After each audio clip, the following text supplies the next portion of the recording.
Well, hello everyone. Today on Russian art and by extension on Russian history because, well, the former is a natural result of the latter. And I thought today I'd give you a bird's eye view sort of the early Russian history, how it all started. Because today when we think of Russia, what we think is of this enormous territory. This probably is larger than the entire North American continent. It's very, very large, and that's what we think about. But it really began in the western portion, right here. This image, incidentally, is that of still Soviet Russia, when Russia encompassed what's today is Ukraine, the Baltic countries, and all the stans as well. Well, it is large, indeed, but as I said, it began in the western part, and frankly, the Russian history per se did not really begin until 10th into the 11th century, when Russia received Christianity from the Byzantine Empire. Until then, there were these disparate tribes essentially roaming around Western Russia, all sorts of Slavic tribes, as well as Gothic tribes. Early on, the Goths, in fact, came far enough east as to encounter the eastern tribes, who we will know as the Huns. And then the Huns in the 5th century AD began to push the Goths back west where they belonged. But as a result, the Goths, while on their way west, they also destroyed the ancient Roman Empire. Not the eastern part, just the western part. So here they are, these Slavic people. And what was also very interesting about this part of Russia is that it has all these great riverways. And it was the riverways that will direct the migration at first, and then later that will direct the trade routes from north to south, down to Constantinople, and then further south to Baghdad, to the lands of Islam. We don't really hear about Slavs until about the 6th century. And in the 6th century there seem to be some Greek travelers who encounter Slavic travelers who engage in trade. And well, the only things they could really sell were the products of the forest, and that is wax and furs, timber, amber, and most importantly, slaves. Slaves were indeed the most important commodity. And as a result, today in the majority of European languages, the word for a slave comes from Slav. And let's see.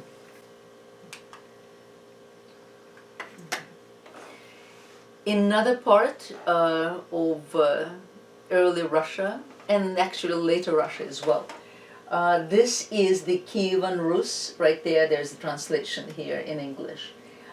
And then the tribe of the Causars, the nomadic tribe, later on take over the south parts here.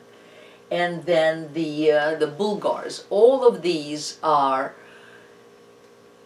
Central Asian tribes, and later on there'll be a great confusion between them, and frankly still persists. The Tatars, the Turks, the Mongols. Originally, at first, the Tatars seemed to be one of the tribes of the Mongols, but then things began to mix together as these population migrated. But Russia itself, in this case, it could not really go into the Baltic Sea because it was prevented from it from the Nordic tribes. And then the North Sea was essentially unusable because it was constant ice. And then the Black Sea was guarded by the Causars. So they were landlocked, and as a result, that of course contributed to the backwardness of the country. Now, the Causars were an interesting people. As nomads go, they were in fact very versatile. They soon enough became farmers and fishermen. They also developed a great mercantile industry centered on the Volga. And here is the Volga that leads to the Caspian Sea. But the Caspian Sea is also sort of a lake because it is land-bound. It does not empty into any great body of water. They spread out laterally between the Aral and the Black Sea. Here's the Aral Sea, and there's the Black Sea. The Black Sea, of course, does empty into the Mediterranean. And then they vertically, between the Muslim south and the primitive forest dwellers, the Slavs, essentially, in the north. They did accept Judaism, interestingly enough, perhaps to fend off both the Byzantine Christians and the Muslims. So they did become Jews. But ultimately it was a peaceful empire. Needless to say, there were always skirmishes between the Slavs and the Khazars, but they were a peaceful empire, and in a way it was by way of the Khazars that Christianity began to filter into Russia. The one thing to remember, however, that it was Byzantine Christianity, but what will happen is that the Russians will receive it ultimately by way of the Bulgars and by way of their vernacular, which ultimately will become Church Slavonic. But the vernacular was very limited, and Church Slavonic will be very limited. So what I am saying here is that the Russians never received the original version in Greek. That means Russians never learned Greek, Russians never learned Latin. And even though a number of Russian scholars and Ukrainian scholars are very eager to talk about Russia inheriting the classical heritage both from the Roman Empire and from the Byzantine Empire, the fact is they didn't, because Christianity sort of came to them in a bottleneck without carrying any great either Greek or Latin scholarship that came before that Christianity. So they received essentially just revelation, and that revelation came in a very simplified vernacular, which will become Church Slavonic, which few will ultimately understand. That's another reason and another detail that will contribute to their backwardness, because they will have missed entirely the classical development, and then later they will miss the Renaissance because they will be so isolated by their religion and also so landlocked that at the time in the 16th century when Italy erupted with the likes of Michelangelo and Raphael and Julius II, Russia will have Ivan the Terrible. But yes, the Khazar, as it was called, Khaganate, was quite influential and quite interesting. And as I said, through the sea and through the Caspian, and then from the Aral, they developed great trade routes with Byzantium, but also with Islam in the south.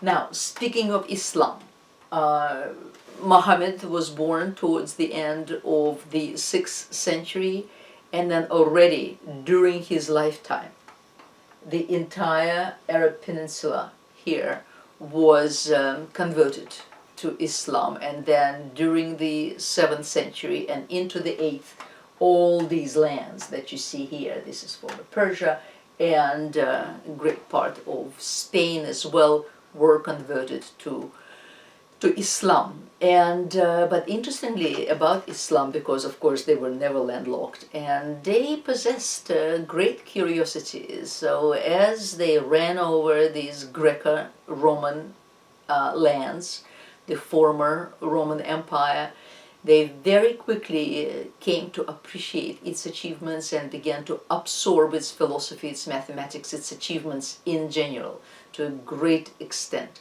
which will not be transferred to Russia.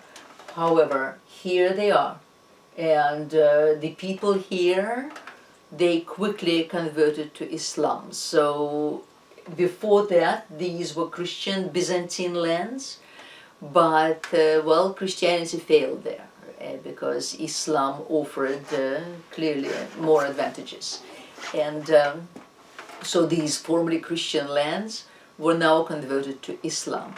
But where they failed, where Christians failed, they succeeded beyond their wildest dreams in Russia. There were no questions once Russia was converted, and as I said, religion came to them exclusively as a revelation without all the incredible amount of the Greco-Roman learning. Another thing that is very interesting about Russia is that it's kind of evenly divided into the forests and the steppes. And here are the steppes. You see them in green, and the steppes go, as you see, essentially to the Pacific Ocean, and here they go into Hungary. And as a result, the Huns, when they came in the 5th century, could just ride over the steppes without much interruption. There are the Ural Mountains in the middle, but I think the highest elevation is about 1,500 feet, which really isn't much. Let's see, here's the river network. Yes, let's go here at this point. Here are the steppes, all of these, the greens, the reds, the yellows. This is all the steppes here. Let's see, the light green is the temperate broadleaf forest, and then temperate steppe is yellow. The steppe itself is brown, but then in the north it's all forests. But as a result, these Central Asian invasions were easily accomplished because they just rode straight through the steppes. And here they are, and there's still some wild horses in the steppes, and I think they're now being, there's an attempt to bring them back. Here are the Ural Mountains, as you see them here, and here they are. And not only, as I said, the highest peak is about 1,500 feet, but also there are plenty of passages, so they're very easily, it's very easy to pass through the Ural Mountains. And now we go to where the Russian story begins. The so-called Vikings, which the Russians called the Varyags, who were essentially, they were raiders, bandits, businessmen, all of that simultaneously. And the controversy persists today whether the Kievan Rus essentially was ruled by the descendants of these Norsemen or by the Slavs. Needless to say, the Russians and Ukrainians always maintain the Slavic theory, and the ones outside the national pride feel that they were ruled essentially by the descendants of the Norsemen. And here they are.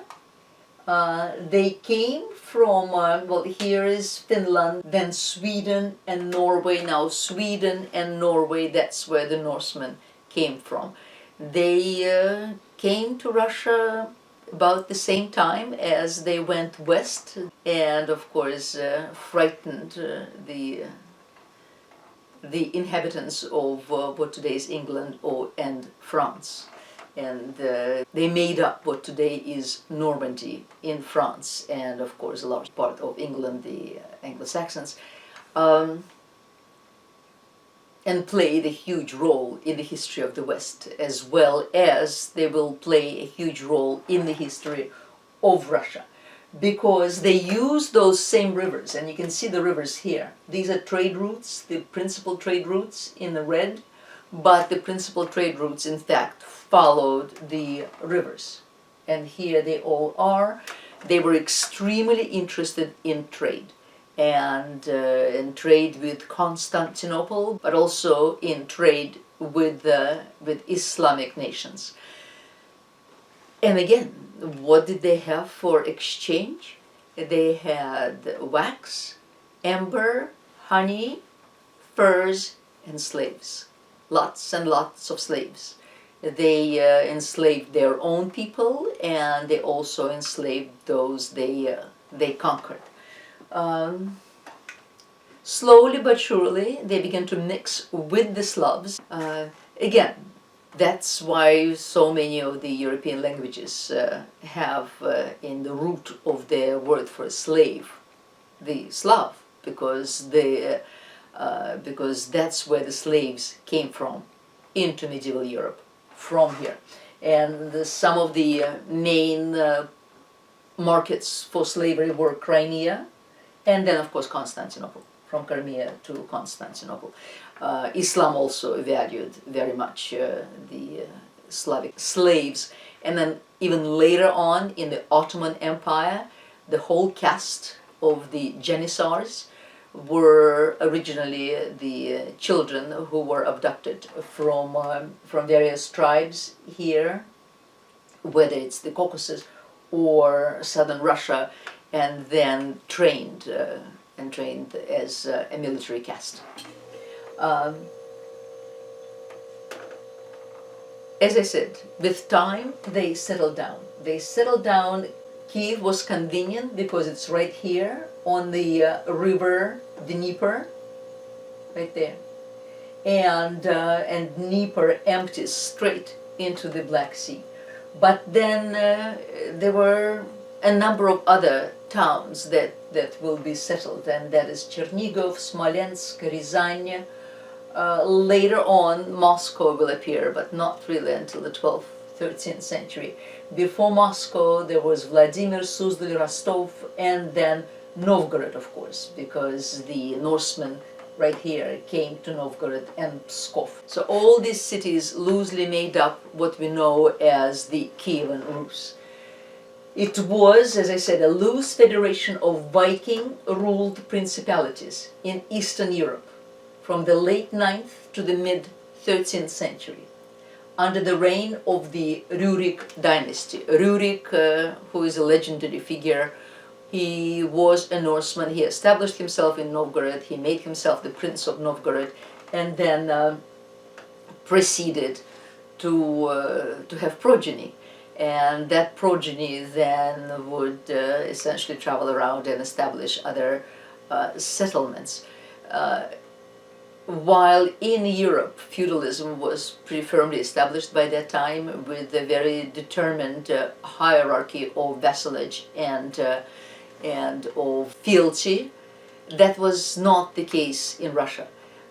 In Russia, it was all, as I said, very, very loosely connected. The so-called Kievan state really was the congeries of city-states, each in its turn essentially amorphous. Also, under the original Vikings, it seemed that they didn't have specific law as to land possession, and it seemed that the land belonged to the clan. But then, of course, that is very difficult to maintain, but there were no specific rules as to which belongs to which. And as you can imagine, as a result, there was never-ending strife between the relatives. But with Kiev, there's a certain dynasty. So Rurik came first. From him came Oleg, who still was not an established prince. So the first established prince of sorts is Igor, and then after him comes Sviatoslav, whose wife was Olga, right here. And it's this Olga who went to Constantinople and who was extremely charmed by the glory of Constantinople, by the glory of Eastern Rite. She just fell in love with it, and she obviously affected her son, who will be known as Saint Vladimir later, because he will be the first Christian ruler of, well, the so-called Kievan state. This is a very familiar painting to all Russians, and it's called the Bogatyri, or Bogatyrs, or Knights, which was painted by Vasnetsov, Viktor Vasnetsov, at the end of the 19th century, circa 1900. And this sort of art will not really appear in Russia until the 19th century, and obviously we'll cover that. And it is in the Tretsyakov Gallery in Moscow. And these knights convey the might of Russia, they convey the glory of Russia, they convey the fearlessness and nobility of the Russian spirit. And thus we come to the Grand Prince of Kiev by the name of Vladimir, who will be known as Vladimir the Great, who in the year 987 accepted Christianity. And this painting is also by Vasily Vasnetsov. It's an earlier painting as compared to this one. Now Vladimir, well, he was a pagan, just as his father and his grandfather were, and the first converted to Christianity, as I said. Then he imposed this Christianity by force on the rest of the population, whatever population he controlled. And that began pretty much the rule in Russia. Whatever of significance never grew up organically, but rather was imposed from the above.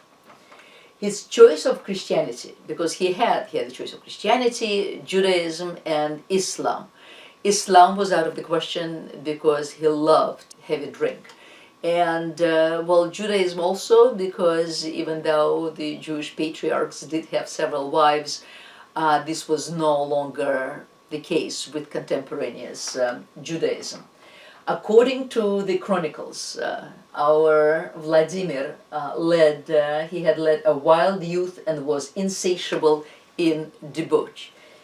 So as a result, Christianity was the most convenient, because Christianity did not forbid drinking, and as far as he was concerned, it did not forbid wenching either. In fact, neither his conversion nor his marriage, in fact, to a Byzantine princess, neither of them interfered with his maintenance of a gigantic harem of at least 800 concubines. And here's Vasnetsov's painting of Vladimir being converted. Right? He is surrounded by his army, he is surrounded by his knights. And there are some people in the background looking in wonder, and the whole idea is, of course, they wish to convert as well. And he is very much inside a Byzantine interior. He later, this is baptism of the Russian people, and it's a miniature depicting the baptism. And according to legend, the people were immersed essentially in the Dnieper for the purposes of baptism. This comes from a manuscript that actually is held in Rome. The manuscript itself comes from the 14th century, right here. So this is one of them, and then there are others waiting for their turn while the priest is baptizing them. So that whole turning into Christianity happened about the year 1000. And that's when the Russian history essentially begins. But as I said, it only came in the most primitive version, it only came in the revolutionary version, without the great train of Greco-Roman culture. And as such, it essentially mixed with all sorts of pagan beliefs that the Russians held. And all they did was convert their own pagan deities into just thousands of Russian saints. Um, if you want to take a glass of water, there'll be a saint for a glass of water. If you want to bathe in the sea, there'll be a saint for that. If you want to go visit a friend, there's a saint who watches over you doing that. Whether it's sowing or reaping, there are saints for everything. Russian saints direct literally every moment in the life of a Russian. At least this was the case. The moment he was converted, then he wished to build. He wished to build, well, certainly a great cathedral. And, well, Russians didn't know how to build, and the Greeks were called in. The Constantinople builders were called in. And this was the very first church was, well, this is a reconstruction because we don't have it anymore since Kiev was sacked so many times by Russians themselves and also then by the Mongols. Reconstruction of what the Church of the Dormition may have looked like. It's a rather typical Byzantine building, built to Byzantine design and built by Byzantine masters. Soon after the baptism, he ordered the construction, and this was the first stone church, because whatever constructions there were before, they were all of wood. The location selected was the site of the supposed site of the martyrdom of the Holy Varangian martyrs, Theodore and his son John. And Theodore was a saintly knight. Well, Varangians also were pagans, of course, but then ultimately they will convert. The necessary expertise came from Constantinople, and then later on the remains of Vladimir's mother, Princess Olga, and then himself and his wife Anna, the Byzantine princess. They were all interned here. The church was dedicated to the Dormition of Theotokos, which is Virgin Mary, but better known as the Desytinная Cerkev, which is essentially a Thiev church, because Vladimir endowed it with 1/10 of his riches, which was very considerable. And that's where the name comes from. It's a beautiful, very symmetrical Byzantine design that ultimately then, well, was of course based originally on the Roman design, and one can see the cupolas or the Roman arches everywhere in that design. The art, well, this is one of the earliest codices, comes from Svetoslav Codex, and comes from the 11th century, that shows the council of bishops, because once Christianity was introduced to Russia, then a number of bishops were established in different cities, and then they would come together in a council and discuss matters. Something like this would be prepared like this, to be filled in, essentially. So it shows a very richly ornamented church facade with open doorways and open windows, and then whatever needed to be depicted, it would be depicted inside that facade as if in a frame. Here's another one of those, and that's how the bishops are depicted here. This is much more elaborate than the other ones, and it is surrounded by various birds, especially peacocks, which were always admired as they were admired in classical antiquity, and they were admired later in Christianity because, needless to say, of their extraordinary beauty. The bishops are depicted, the important ones are depicted in the front, and then behind their halos. Each one of them has a halo, and then behind we see the head cluster. And the head cluster was employed in Western art as well to convey crowds. So those tiny little brown and blonde spots right there, that's the head cluster of the crowd behind them, as if supporting them in their undertaking. And here are the modules that were used. As I said before, these princes constantly fought between one another. There was no peace. And we have this icon. The icon itself comes from the second half of the 15th century, but this particular battle took place at the end of the 12th century, and was the battle between the town of Novgorod and the town of Suzdal. And what it shows, it is in three parts, and here in the upper part, what we see is this holy icon that's being transferred from a church to a Kremlin, to a fortified part of the city.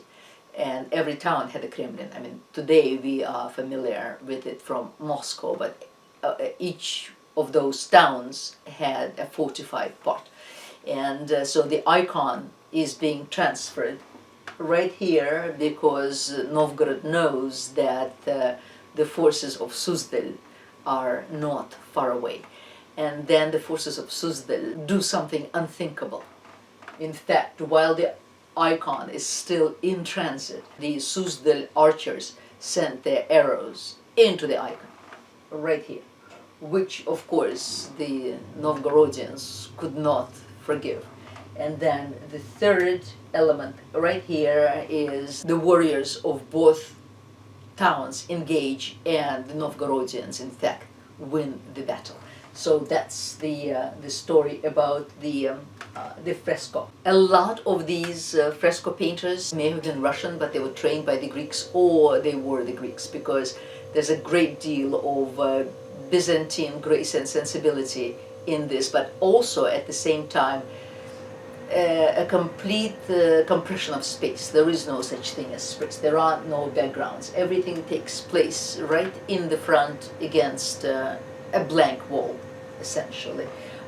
We do know that there are a number of horses because they do overlap their horses, and we do also know that at least the Russians wish us to know, or at least the icon painters wish us to know, that the warriors were very numerous, because what we have here is again cluster heads, or rather cluster helmets, lots and lots and lots of helmets. And I have here is the close-up. Here's the image of the Madonna, which is just very sketchy. The painters did not go into detail on this one.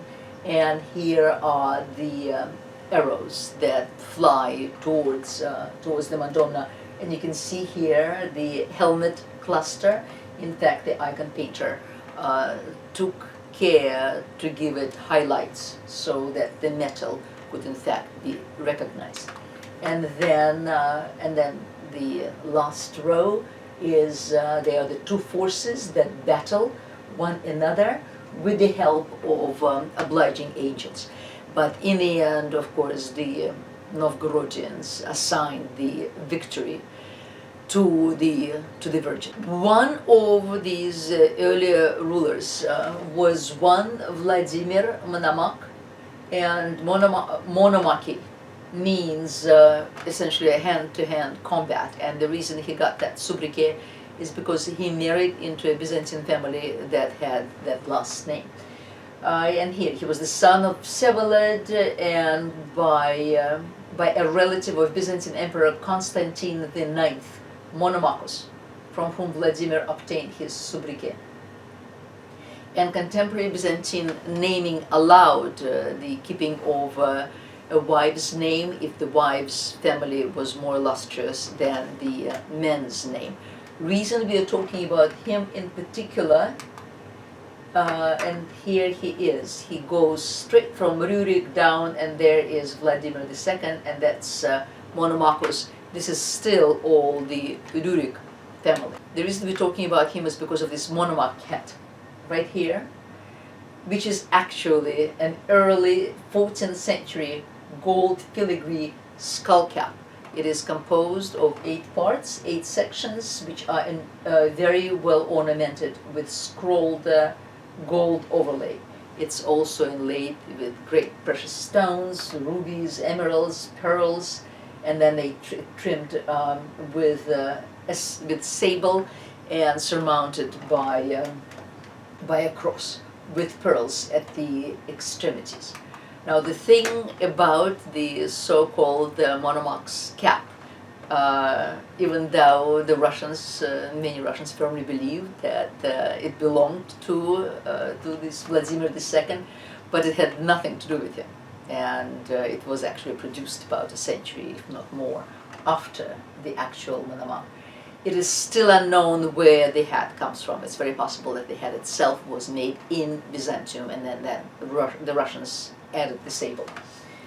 A total of 9 Tsars wore the crown. Peter the Great, Peter I, put an end to it.